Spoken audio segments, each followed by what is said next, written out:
This channel does not promote any violent, harmful, or illegal activities. All content provided by this channel is meant for an educational purpose only. SSC দপ্তর সেই SSC দপ্তরের সামনের যে gate রয়েছে সেই gate থেকে একদম করুণাময়ী যাওয়ার যে রাস্তা সেই রাস্তা কিন্তু পুরো অবরুদ্ধ এই মুহূর্তে, কারণ আজকে সকাল থেকেই সেই ছবিটা ছিল। এবং আমি যে জায়গাটা আছি এখানটা তুমি দেখতে পাচ্ছ যে চাকরিয়ারা শিক্ষকরা রয়েছেন সেই শিক্ষকরা কিন্তু এখানে পথে বসে এই মুহূর্তে বিক্ষোভ করছেন।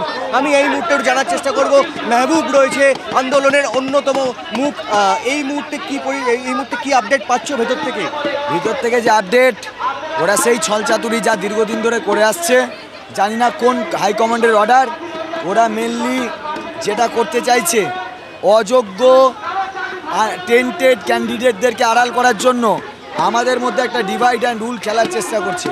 তারা ফোর্থ কাউন্সিলিং থেকে পুরোটাকে বাতিল করার চেষ্টা করছে এবং থার্ড কাউন্সিলিং পর্যন্ত আলাদা রাখছে। যা ওরা হাইকোর্টে বলেনি, যা হাইকোর্ট বলেনি, যা সুপ্রিম কোর্টে ওরা বলেনি, যা সুপ্রিম কোর্ট বলেনি। আজকে কোন জায়গা থেকে আবার নতুন একটা থিওরি এরা তৈরি করছে। আমরা দেখেছি যে এরা প্রত্যেকটা জায়গায় কৌশল অবলম্বন করছে। যারা টেন্টেড তাদেরকে বাতিল করতে হবে তার জন্য নতুন আবার নকশা বানাচ্ছে এবং কিছু আনটেন্টেড ক্যান্ডিডেটদের সাথে যদি ওরা বাদ যায় তাহলে ক্ষোভটা কম হবে। আর যদি টেন্টেড ক্যান্ডিডেটদেরকে শুধু বাদ দেয় তাহলে ওরা আবার টাকা ফেরত নেওয়ার জন্য ঝামেলা করবে।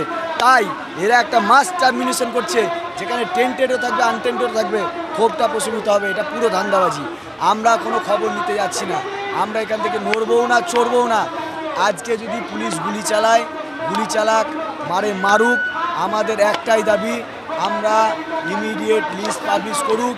অত কাউন্সিলিংয়ের দরকার নেই, আপনি সরাসরি কাউন্সিলিংয়ের গল্প ভুলে আপনি আনটেন্টেডদের লিস্ট দিন, এটাই দাবি। শেষ দেখে ছাড়বেন। এই মুহূর্তে আমি আরও একটা ছবি দেখানোর চেষ্টা করব, আমার ক্যামেরা পার্সন কুনালকে বলবো সেই ছবিটা দেখাতে। প্রতীকী ললিপপ নিয়ে এসছেন একজন শিক্ষক, প্রতীকী ললিপপ নিয়ে এখানে তিনি বিক্ষোভ দেখাচ্ছেন, সেই বিক্ষোভ প্রদর্শন করছেন। এই প্রতীকী ললিপপ কেন? আমাদের মাননীয় শিক্ষামন্ত্রী, মাননীয় মুখ্যমন্ত্রী অনেকবার অনেক রকম প্রতিশ্রুতি দিয়েছেন। তা সেই প্রতিশ্রুতিগুলো আজকের এই রাস্তায় দাঁড়িয়ে আমার মনে হয়েছে যে এগুলো এক একটা ললিপপের সমান। আমরা যে কষ্ট করে যে যোগ্যতায় নিজেরা চাকরি পেয়েছিলাম সেই চাকরি থেকে আজকের আমরা বঞ্চিত হচ্ছি। ইমিডিয়েট এইসব ললিপপের কথা ছেড়ে, কোনো রকম ভলেন্টিয়ারি সার্ভিসের কথা ছেড়ে, প্রতিশ্রুতির কথা বাদ দিয়ে পূর্ব ঘোষণা অনুযায়ী আজ 21শে এপ্রিল ইমিডিয়েট যোগ্য শিক্ষকদের তালিকা প্রকাশ করুন। এটাই আমার এই ললিপপের মধ্যে দিয়ে আমি এর প্রতিবাদ জানাতে বাধ্য হচ্ছি। আর আমাদের ধৈর্যের পরীক্ষা নেবেন না। এর একবার যদি বাঁধ ভেঙে যায় তাহলে এর কিন্তু অবস্থা অনেক ভয়ঙ্কর হতে পারে। তাই বলছি আপনাদের কাছে অনুরোধ, ইমিডিয়েট যোগ্য শিক্ষকদের লিস্ট তালিকা প্রকাশ করে দিন। এখন অলরেডি 7টা বাজতে যায়, যত তাড়াতাড়ি সম্ভব আপনারা তালিকাটা প্রকাশ করুন। না, এখনো পর্যন্ত সেরকম কোনো খবর কিছু পাইনি।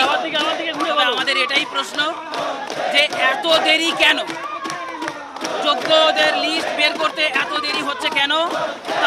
যত তাড়াতাড়ি সম্ভব এই লিস্টটা পাবলিশ করে দেন, তাতে আপনাদেরও ভালো হবে, আমাদেরও ভালো হবে। শুধু আমাদের ইমোশন নিয়ে খেলা করবেন না। এর